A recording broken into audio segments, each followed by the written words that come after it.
बिस्मिल्लाहिर्रहमानिर्रहीम। अस्सलामु अलैकुम। आज का लेक्चर है हमारा principles of accounting I com part 1। Chapter number 11 है adjustment and their effects on final accounts. इसका क्वेश्चन नंबर 3 हम कर रहे हैं। क्वेश्चन को देख लें कि the credit balance of provision for doubtful dates on 1 January 2014 was rupees 927। ठीक है, किस 2014 में जनवरी में जो बैलेंस आ रहा था 927 था। ठीक है, प्रोविजन फॉर डाउटफुल डेट्स जो ली है उसकी कि इतने बैड डेट्स हो जाएंगे। ठीक है, ये बनाई गई थी। The total bad debts during the year were rupees 1012। ठीक है, 1012 रुपये ये जो है बैड डेट्स हो गई। प्रोविजन जो क्रिएट की थी, इससे जो प्रीवियस लेक्चर है आप देख रहे हैं, मैंने उसमें एंट्रीज भी करके बताई हुई हैं कि प्रोविजन्स की एंट्री किस तरह से करते हैं। जब फर्स्ट टाइम आप उसकी एंट्री प्रोविजन क्रिएट करते हैं तो प्रॉफिट एंड लॉस को जो है आप डेबिट करके प्रोविजन को क्रेडिट कर देते हैं। प्रोविजन्स मीन्स के जो डेटर का बैलेंस है, आप डेटर्स के बैलेंस को कम कर देते हैं कि इतना हमें जो है रिसीवेबल इतना कम रिसीव होगा कि इतने जो हैं डेटर बैड हो जाएंगे, वो हमें पेमेंट नहीं कर पाएंगे। ठीक है, वो प्रोविजन बनाई थी 927 की, एक्चुअल में जो बैड हो गए वो 1012 हो गए कि इतनी अमाउंट आपको नहीं मिली। ठीक है, एक तो ये at the end of that year debtor were amounting to rupees 25,700 and provision of 5% was created for doubtful debts. ठीक है, अब ये क्वेश्चन यहाँ पे कंप्लीट हो गया। पहली दो चीज़ें यहाँ पे बता दी हैं कि प्रोविजन क्रिएट की थी 927 की, बैड डेट्स हो गए 1012 के, और एट द एंड 25,700 के आपके पास डेटर हैं। अब उनकी प्रोविजन जो है 5% जो है वो क्रिएट करनी है न्यू प्रोविजन कि आपका जो है ओल्ड प्रोविजन जो है उसमें एडजस्टमेंट करने के बाद जो 5% प्रोविजन आएगी यही आगे फॉरवर्ड होगी, इतनी अमाउंट। ठीक है, अगर कोई एक्सेस या शॉर्ट है तो वो उसमें एडजस्ट हो के ये अमाउंट हो। मैं बताता हूँ कि किस तरह से यहाँ पे करके देखते हैं हम कि डेटर्स बैलेंस, ठीक है, एज ऑन 31 दिसंबर 2014 की बात हो रही है। Eight the and year the end पे कितने आ रहे हैं हमारे पास 25,700। ठीक है, अब यहाँ पे इसका मैंने फार्मूला लगाया हुआ है, इसे एक दफ़ा रिमूव करके आपको दोबारा से बता देता हूँ। देखें, new provision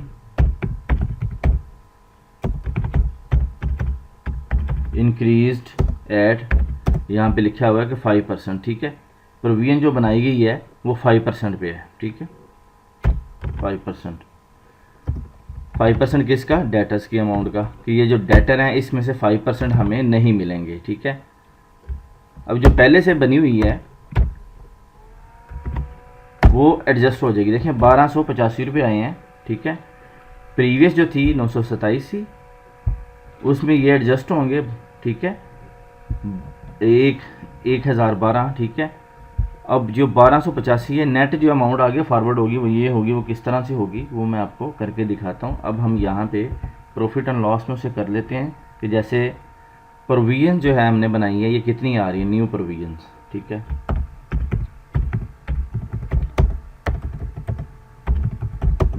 provision for doubtful debts. ठीक है, ये आ रही है हमारे पास 1285 जो जिसे हम न्यू प्रोविजन भी बोलते हैं। ठीक है, इसमें बैड डेट्स कितने हो गए ड्यूरिंग द ईयर?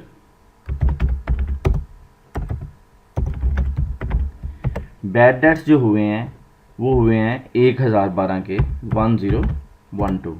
ठीक है, अब इसमें आपको पता है कि हम क्या करते हैं कि ओल्ड प्रोविजन जो है उसे लेस कर देते हैं। ठीक है, जैसे ओल्ड प्रोविजंस, यहाँ पे बल्कि मैं लेस का वर्ड भी लिख दूँ ताकि वाज़े हो जाए कि इसे माइनस किया जाता है इसमें से। ठीक है, माइनस जो है हम कर रहे हैं 927 रुपये को। ठीक है, अब देखिए हमारे पास यहाँ पे बैलेंस आ गया है 1370 रुपये, ठीक है। इसे अगर मैं यहाँ पे लेजर में कन्वर्ट करूँ, एक तो यहाँ पे देखें कि प्रोविजन जो है, न्यू प्रोविजन ये निकालनी है आपने, ये निकालनी है कि 1285 आपकी आ गई है, ठीक है। और यहाँ पे जो है प्रॉफिट एंड लॉस में जो इसका इफेक्ट जाएगा वो 1370 के हिसाब से। वो किस तरह से जाएगा आगे मैं यहाँ पे आपको लेजर में जो है ना इसका इम्पेक्ट करके दिखाता हूँ। ये लेजर एक बनाया हुआ प्रोविज़न का मैंने, ठीक है। यहाँ पे ये कम जनवरी, ठीक है, 2014 इसकी एंट्री है कि लिख देते हैं हम बैलेंस ब्रॉट डाउन, या जिसे हम ओल्ड प्रोविजन भी बोलते हैं, जो पहले से की गई थी। ओल्ड प्रोविजन कितने की आ रही थी हमारे पास? 927 रुपये की, ठीक है। क्रेडिट बैलेंस था, लिखा हुआ था, ये आ गया 927 रुपये, ठीक है। इसमें अब 31 दिसंबर को जो क्लोजिंग एंट्री है यहाँ पे हम वो कर लेते हैं, ठीक है। ये आ रही है कि bad debts during the year कितने हुए हैं,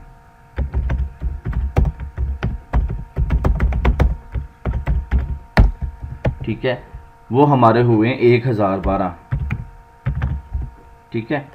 ये कर लेने के बाद अब आप देखें कि मेरे पास जो है न्यू प्रोविजंस कितनी होनी चाहिए, ठीक है।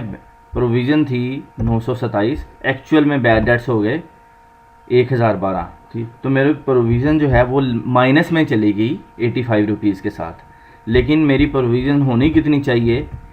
1285 की नेट अमाउंट जो है, ठीक है, 1285 की आनी चाहिए। अब यहाँ पे मैं क्या एंट्री डालूँ कि मेरा जो बैलेंस है वो 1285 आ जाए, ठीक है।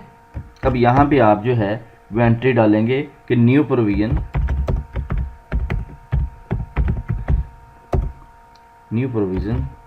यहाँ पे 5% ऑफ डेटर्स, ठीक है, इसका ले रहे हैं आप। तो यहाँ पे देखें कि कितना शॉर्ट आ रहा है 85, और हमने चाहिए कितने की? 1285। तो यहाँ पे सिंपल मैं आपको करके दिखाता हूँ कि यहाँ पे लिखें 1285, इसमें आप ऐड कर देंगे 85 को, ठीक है। तो ये यहाँ पे देखें अब 1285 इधर आपका क्लोजिंग बैलेंस आ गया यहाँ तक। ये एंट्री कर लेने के बाद इट्स मीन्स कि आप जब अब न्यू प्रोविज़न की आप एंट्री डालेंगे, ठीक है, इसके बाद आपने 1285 की एंट्री नहीं करनी, ठीक है। कॉन्सेप्ट आपका क्लियर होना चाहिए कि 1285 प्रोविजंस जो है वो आगे फॉरवर्ड करेगी। तो ये देखें इनमें से हमने एडजस्ट कर लेने के बाद 85 रुपीज़ हमारे शॉर्ट आ रहे थे, हमें टोटल चाहिए 1285, ठीक है। तो यहाँ पे शॉर्ट आ रहे थे तो 1285 में हमने फर्दर जो है वो ऐड कर दिए, जो शॉर्ट अमाउंट थी ये 85, तो 1370 की अब आप एंट्री डालेंगे। एंट्री क्या होती है जब आप प्रोविजंस की एंट्री डालते हैं कि प्रॉफिट एंड लॉस को डेबिट करके प्रोविजन फॉर डाउटफुल डेट्स को आप कर देते हैं क्रेडिट, ठीक है। मतलब डेटर्स का उतना बैलेंस आप कम कर देंगे, वो 1370 करेंगे तो नेट इफेक्ट जो है इसका 1285 रह जाएगा, ठीक हो गया। उम्मीद करता हूँ कि यहाँ तक आपको क्लियरली समझ आ गया होगा। नेक्स्ट जो है इसका जो सेकंड पार्ट है वो देख लें कि on in 2015 actual bad debts amounting to rupees 800 only, ठीक है। At the end of the year 2015 it was decided to create a provision for doubtful debts for rupees 100 only, ठीक है। अब वो कह रहा है कि बैड डेट्स हुए हैं 800 के, ठीक है। हमारे पास प्रोविज़न कितनी आ रही है 1285 बैलेंस आ रहा है हमारे पास, ठीक है। अब बैड डेट्स उसमें हो जाते हैं 800 के, ठीक है। अब हमें प्रोविज़न जो है वो हमने बनानी है 100 रुपीज़ की, यानी कि नेट इफेक्ट हमारा आगे जो फॉरवर्ड हो वो सिर्फ 100 के साथ हो, ठीक है। एक तो ये है। तो यहाँ पे जो न्यू प्रोविज़न है वो आपने सिंपल जो है वो बना लेनी है, जो लिखी हुई है उसने दी हुई है, आपने जस्ट वो लिख देनी है, क्योंकि डेटर्स नहीं दिए हुए यहाँ पे। जैसे फर्स्ट पार्ट में डेटर दिए हुए हैं उसका 5% ले दिया, तो वो हमने डेटर्स का 5% ले लिया, तो वो हमने प्रोविज़न निकाल ली। यहाँ पे उसने प्रोविज़न की अमाउंट दे दी है, ठीक है, 2015 में, तो आपने यहाँ पे लिख देना न्यू प्रोविज़न। 2015 ऊपर आ रहा है ईयर, ठीक है। न्यू प्रोविज़न कितनी है जी, 100 आपने यहाँ पे न्यू प्रोविज़न लिख दी। अब हम क्या करते हैं कि प्रॉफिट ऑन लॉस में इसकी वर्किंग कर लेते हैं पहले, फिर इसको लेजर में भी इसकी एंट्रीज कर लेते हैं। यहाँ पे P&L में क्या करेंगे एंट्री, सेम जो है हेडिंग्स जैसे ये है, इन दोनों के मैं कॉपी करके नीचे ले जाता हूँ ताकि टाइम बच जाए हमारा। यहाँ पे देखें कि provision for doubtful dates, new provision कितनी दी गई इस दफ़ा 100, ठीक है। इसमें बैड डेट्स जो उसे ऐड करते हैं, बैड डेट्स कितने हुए हैं 800 के, ठीक है, ये ऐड हो गए 900 हो गया। अब इसमें से ओल्ड प्रोविज़न जो है, ठीक है, वो आपने लेस करनी है। लेकिन यहाँ पे देखें ये जो है ना पॉइंट है इसमें एक समझने वाला, किस तरह से कि ओल्ड प्रोविज़न जो है वो है कितनी, यहाँ पे देखें ये आ रही है 1285, लेकिन यहाँ पे सिर्फ 900 टोटल बन रहा है। तो आप यहाँ पे 1285 लिख दें, ठीक है, कि टोटल इतनी है। आप यहाँ पे कितना एडजस्ट करेंगे, माइनस करके 900 जैसे मैं एडजस्ट करूँगा तो ये यहाँ पे करके ज़ीरो हो जाएगा। लेकिन फर्दर जो है मुझे क्या करना है, अमाउंट यहाँ पे फॉरवर्ड करनी है, ठीक है। प्रोविज़न फॉर बैड डेट्स जो है रिड्यूस कितना हुआ है, ठीक है, कितना कम हुआ है, यहाँ पे लिख दें प्रोविज़न फॉर ये जो है डाउटफुल डेट्स, ठीक है, या बैड डेट्स भी कह लें आप, दोनों कर सकते हैं, ठीक है। मैं यहाँ पे DD कर देता हूँ, प्रोविज़न फॉर DD। यहाँ पे अब आपकी अमाउंट जो है इस साइड पे आएगी, ठीक है, 385 रुपये, किस तरह से, ठीक है। अब आपकी यहाँ पे मैं आपको इसकी एंट्री जो है वो करके दिखा देता हूँ ताकि आपका जो है फर्दर जो है कॉन्सेप्ट क्लियर हो जाए। कि यहाँ पे देखें जो आपके बैड हुए हैं, डेटर जो बैड हो गए हैं ड्यूरिंग द ईयर, उन्हें हम लिख लेते हैं। जैसे ये है bad debts during the year, यहाँ पे मैं उसकी अमाउंट डाल देता हूँ, 800 रुपये के हुए हैं, ठीक है। पहले हमारा बैलेंस आ रहा था 1285 रुपये, तो यहाँ पे जो बैड हुए हैं मैंने वो डालें, तो मेरे पास बैलेंस कितना रह गया देखें 485 रुपये, ठीक है। अब यहाँ पे पॉइंट समझने वाला है कि फर्दर जो है हमने न्यू प्रोविज़न जो क्रिएट की है ये, अब हमें ये चाहिए बैलेंस 100 का, ठीक है। इट्स मीन्स कि मैं इसमें यहाँ पे आ रहा है बैलेंस 385, ठीक है। ये कितना बैलेंस क्या है, क्रेडिट है डेबिट है, ज़ाहिरी बात है क्रेडिट बैलेंस आ रहा है मेरा ये, ठीक है। अब मैं फर्दर कितना डेबिट कर दूँ, प्रोविज़न को कितना डेबिट कर दूँ कि मेरा बैलेंस जो है 100 से मैच कर जाए, क्योंकि इस दफ़ा जो है बैड डेट्स कम हुए हैं, मेरे पास जो है प्रोविज़न ज़्यादा थी, ठीक है। तो लिहाजा अब आप क्या करेंगे, उसे प्रोविज़न को रिवर्स करेंगे, यानी कि प्रॉफिट एंड लॉस आपका प्रॉफिट इंक्रीज़ कर जाएगा, ठीक है।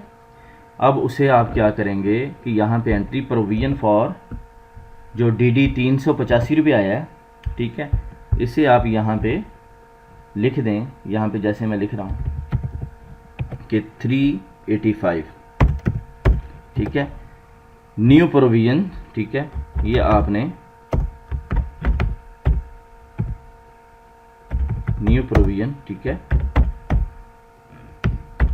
एडजस्टमेंट, ठीक है, क्योंकि न्यू प्रोविज़न आपने करनी है 100 की, 100 से, ठीक है। ये एडजस्टमेंट करके आप जब यहाँ पे डेबिट पे आपने करना है 385, जब ये करेंगे तो आपके पास बैलेंस जो है बकाया कितना रह जाएगा 100, ठीक है। कि जो प्रोविज़न आपने न्यू क्रिएट करनी है वो बैलेंस आगे फॉरवर्ड होना चाहिए। आपने ये नहीं है कि जो न्यू प्रोविज़न बनाई है वही एंट्री डाल देनी है, ऐसा नहीं है। आपने देखना है कि मेरे पास प्रोविज़न का बैलेंस कितना आ रहा है, ठीक है।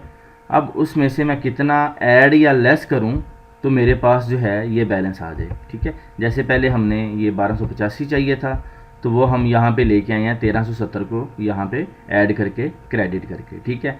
फिर यहाँ पे फर्दर हमने उसे रिवर्स किया, लेस किया, ठीक है। पहले तो बैड हुए 800 के, उसकी एंट्री आ गई। उसके बाद फर्दर जो है हमने 385 को रिवर्स किया है, तो हमारे पास जो देखें 100 का बैलेंस आ गया। तो ये क्वेश्चन की जो है रिक्वायरमेंट नहीं थी इस लेजर को बनाना।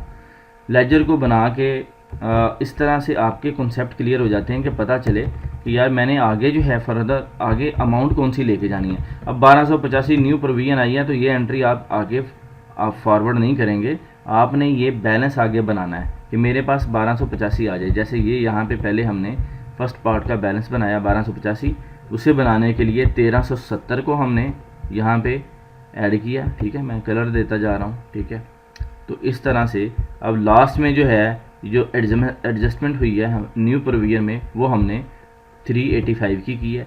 तो ये एंट्री करेंगे तो हमारे पास जो है यहाँ पे देखें लास्ट में 100 बैलेंस आएगा। फर्स्ट पार्ट में हमें 1285 चाहिए था, वो किस तरह से मैंने निकाला ये देख लें।